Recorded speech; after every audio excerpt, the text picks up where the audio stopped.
We gotta talk about Avatar: The Last Airbender. Let's get into it. Hey guys, welcome back to the Qualified Friend Podcast. I'm your host and bestie, Qualified Friend Jahsoulay, because I don't really know what I'm qualified for, but I do know I am qualified to be your friend. Avatar: The Last Airbender is just simply a good show. It's a great show, actually. And the live action brought out a lot of, different emotions from people. I thought, the first trailer came out and I was super hype about it. I was like, okay, this is gonna be good. But I don't know. Okay, watching the show itself, I feel like it's good. It's fine. The live action show, I think they had just enough of everything to get by. The cast was, pretty solid. The acting, depending on the scene, pretty solid. The costume design, I think, was great. I've heard a lot of discourse about people believing, it looks more like a cosplay than an actual, what you're wearing on, the show. The outfits looked too clean to be, it doesn't look lived in. These people are in the middle of a war and all their clothes look like they bought them yesterday. That's not very believable. But I will say that the design of all the outfits I enjoyed. So, sure. I think the story, they did not follow the original story, beat for beat, word for word. There's a lot of changes and additions. Some I enjoyed, some I was like, why would you change that? But, again, the story was fine enough. The plot went along. I think everything was just fine. It was just okay. I feel like there's a lot of people who hate the live action, and, that's their right as Avatar fans. There's a lot of people who really, really like the live action, and that's also their right as Avatar friends. I think the show is just fine. It was good enough that I watched every episode. And I'm definitely, interested in seeing the second season if Netflix picks it up. I believe it should. I don't see a reason why it wouldn't be picked up for season two. Season two. But I struggle giving it a lot of praise because I have notes. There's a couple things that I wrote down while watching it that I feel like, and I don't think this is going to be that very long of a video because I don't really have that much to say. It's not, usually I have more to say when I'm super in love with something or when I'm just kind of disgusted by something. Madam Web was my longest video for this podcast to date because that needed me, I needed to talk about how bad it was for almost an hour. This episode, it's not going to be that long. I feel like I don't want to say that Avatar live action on Netflix was mid. I feel like it was just average at best. And that's what mid means. Mid means middle. But I also feel like in our Gen Z vernacular, mid has become more derogatory than average in nature. So I actually made some notes. I wrote down things, and I'm going to read it just to give kind of a basis because I don't want to mess up what I was saying.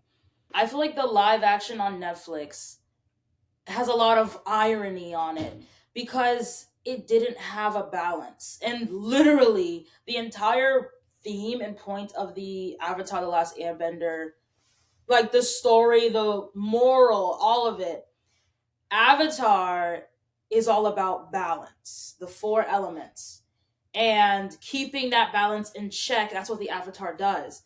But the Netflix show I felt was very, very unbalanced. I didn't see the balance in the show at all. For example, the show was honestly very, very depressing to me.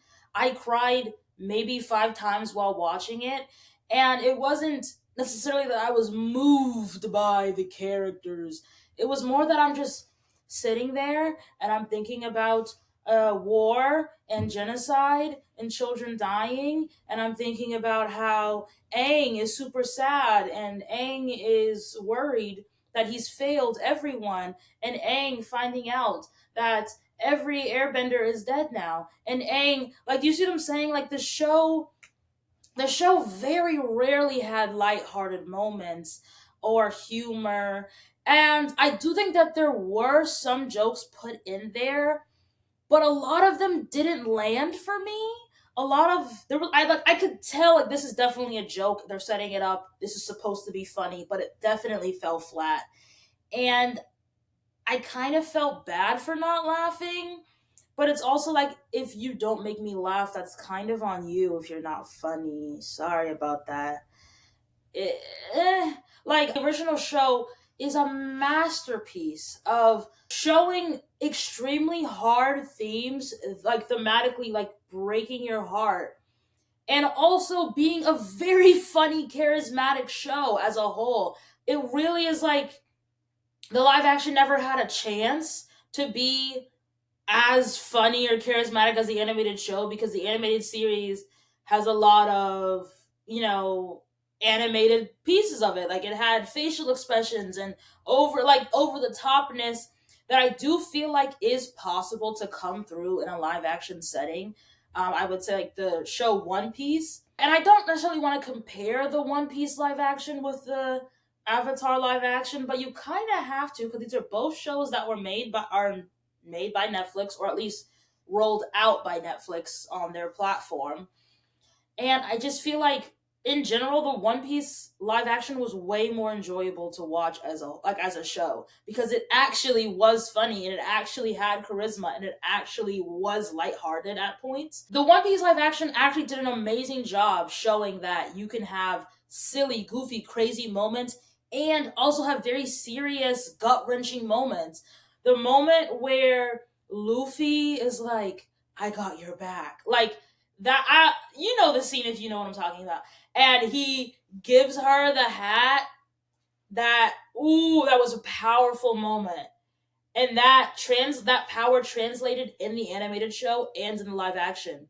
Like Inaki Godoy did an amazing job as Luffy. And I'm not saying entirely that Gordon, who plays Aang, didn't do that. I think it was good casting. I think he's a great Aang, but I just feel like the balance wasn't there from the live. It just, and I just don't think it's possible to be there because the first three seasons of the Avatar: Last Airbender series, or the show as a whole, because there only was three seasons. The show, honest to God, I'm saying it out loud. The show is sacred. Like it's literally one of the best shows. Like almost everyone agrees with me on that one.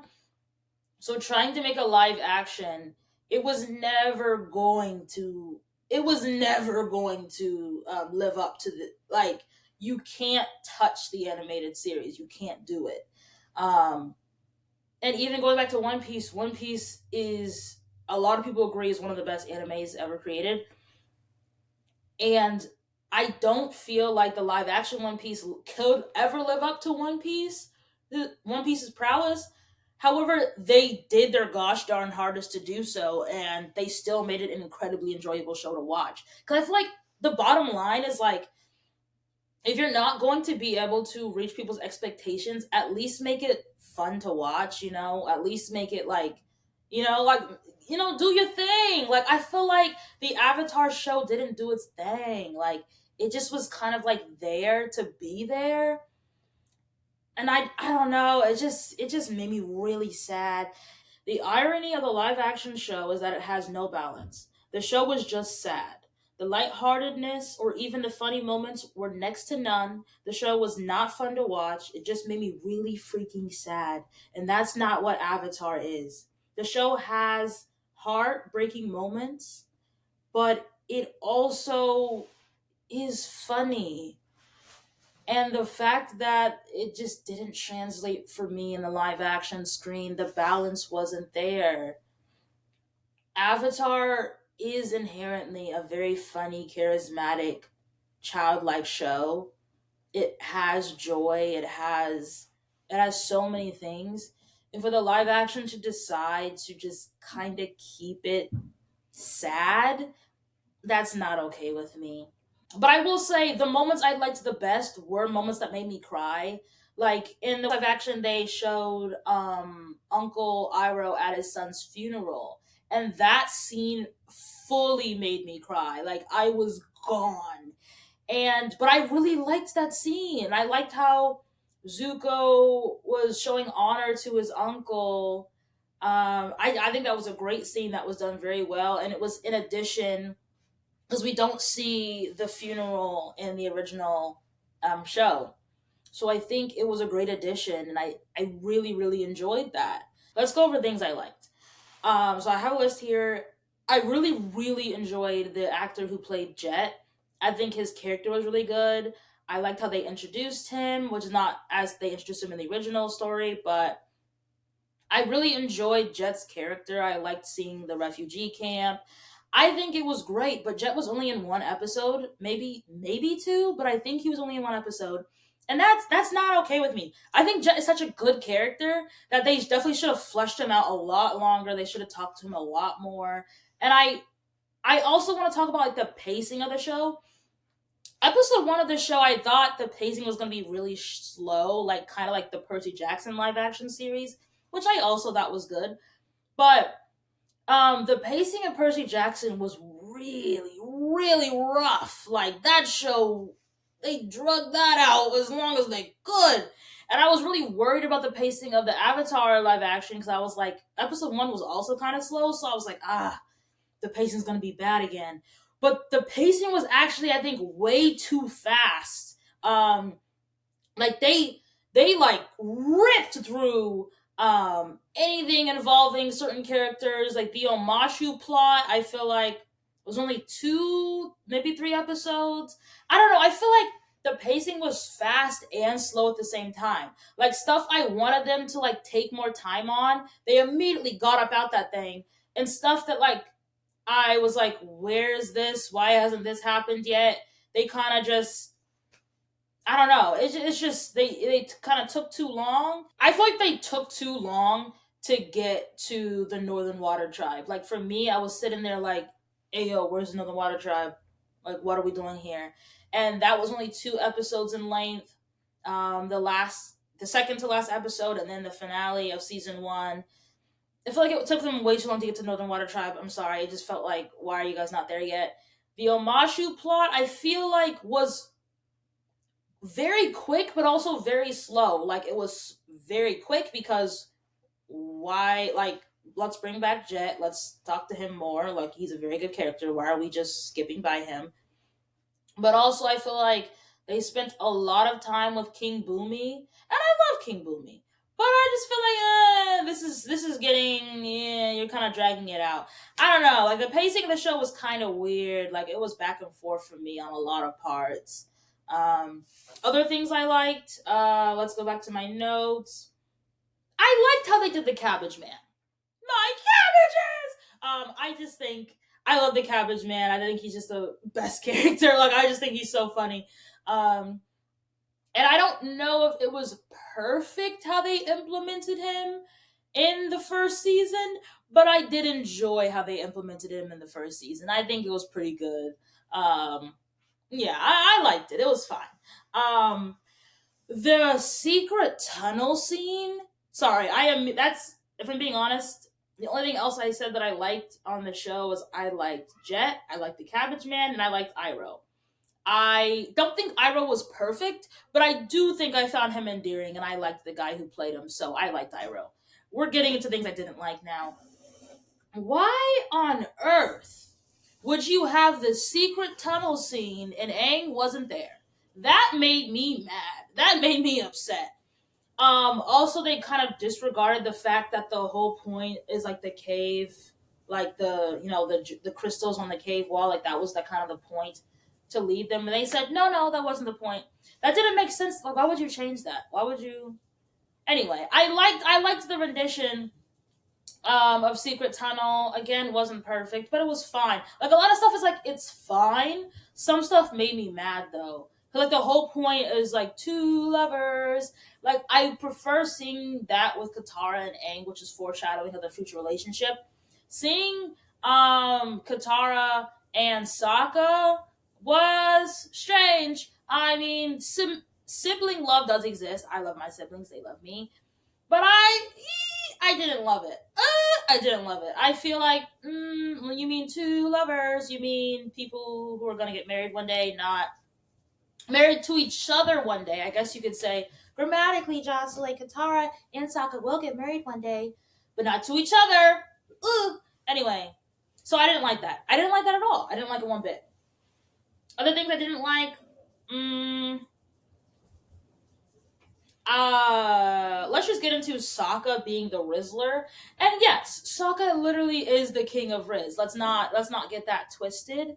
However, Sokka kissing Suki that soon, like immediately, like I figured that they had to like make the Sokka and Yue relationship quicker because again it was only 2 episodes, so like it made sense kind of that Sokka and Yue would have like Also, he never said my girlfriend turned into the moon. He better say that in season 2. Um, but I feel like Sokka and Yue, like their relationship actually was pretty quick. But Sokka and Suki relationship was a very slow burn. Like it was not immediate. Like it was like the second Suki even saw Sokka, she was like, "Yup, I like him," and I'm like, "That's not how it works." Kissing? Ah, you got me messed up with that one. I don't think so.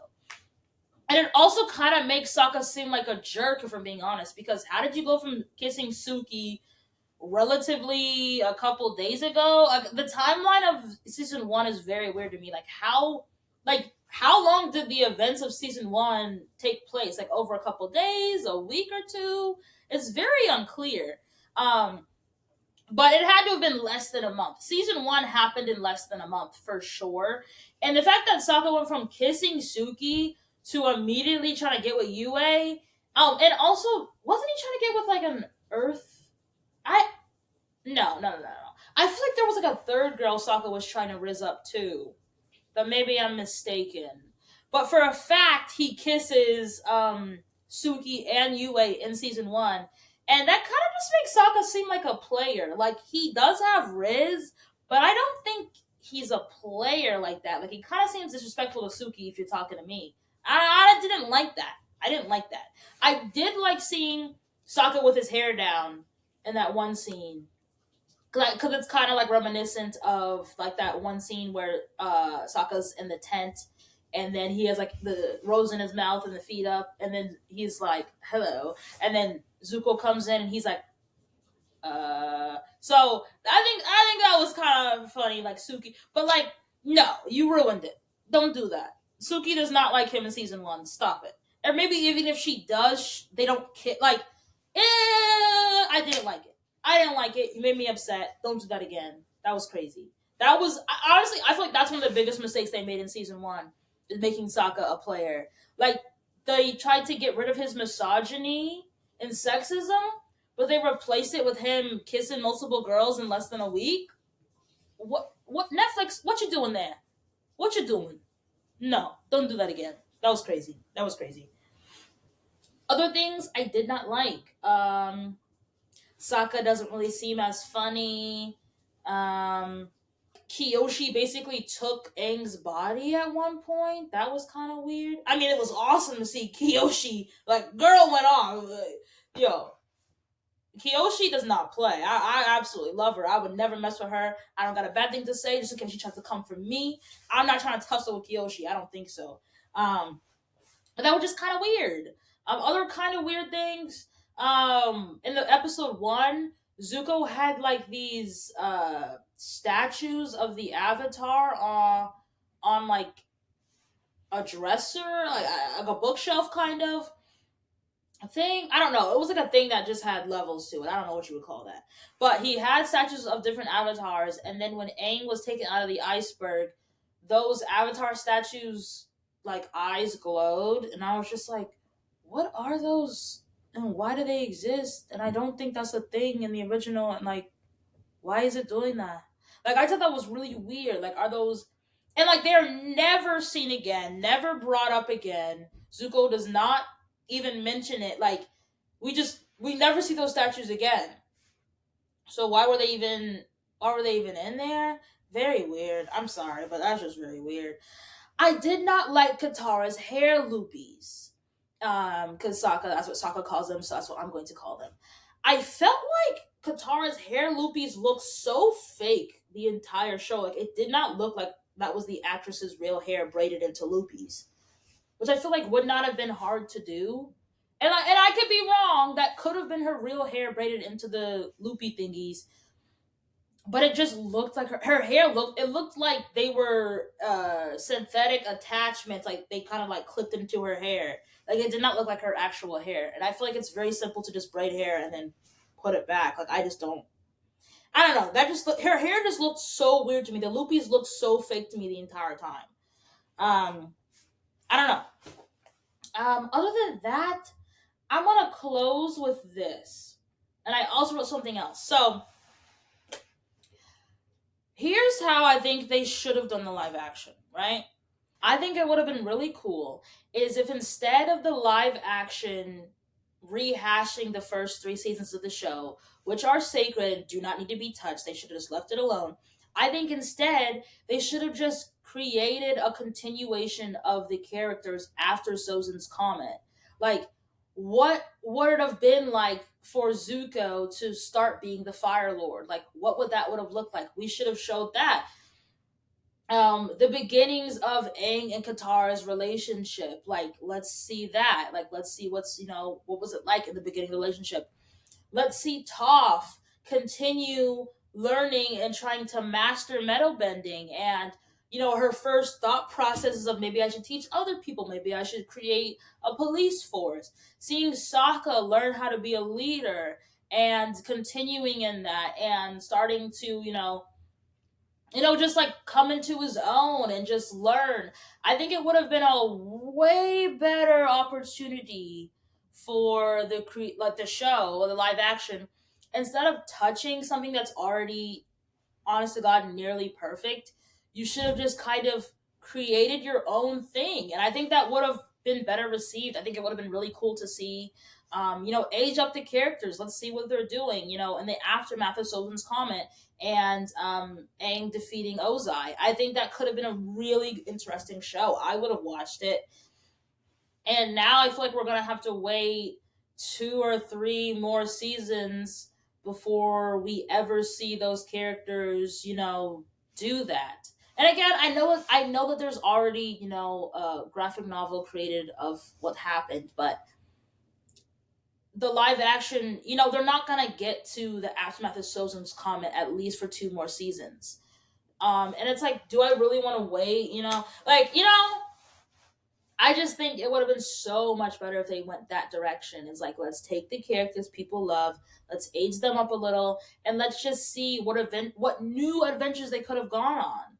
I think that would have been a way better thing to watch. I don't know, maybe that's just me, but I really, really would have enjoyed watching that. I think it would have been really, really cool. I think that is what the Netflix live action should have done, because the show is for fans. Like, I'm sure there's like new people who will probably watch the live action and like, get into it. But I feel like if you want to get into Avatar, watch the 3 seasons that are super bingeable, watch the animated series, and have the Netflix live action show be a continuation. That would have been better. Instead of making it an origin story, seeing it all over again, I just don't think it was necessary. I don't think the live action is necessary. I think it was fine. I think it was an okay thing to watch. And I did watch it, and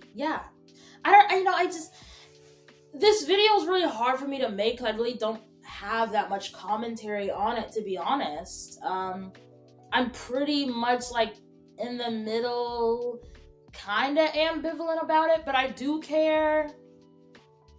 I don't know. You be the judge. Let me know if you guys like the show. I would love to have more discussions on it. But yeah, other than that, follow me on Instagram, TikTok, Facebook, Spotify, YouTube. Just anywhere. Yeah. I think the show's fine. I really do like the cast, though. I think they're nice people. Oh, I forgot to mention, I'm gonna be honest, I didn't like the casting for Yue. Sorry about that. I personally, Yue is one of my favorite characters, and I don't know, I just feel like my expectations were so high for Yue, I just don't think anyone would have ever done it justice. So no offense to the actor that played her in the live action series. it's literally just like, you never stood a chance of me liking you, because Yue is like, I put Yue on a pedestal. I'm sorry. I love Yue, and no one was ever going to be able to fit the bill. Anyway, with that, I'm going to end the episode. Thank you so much, Qualified Friends, for watching, and stay forklift certified. Bye.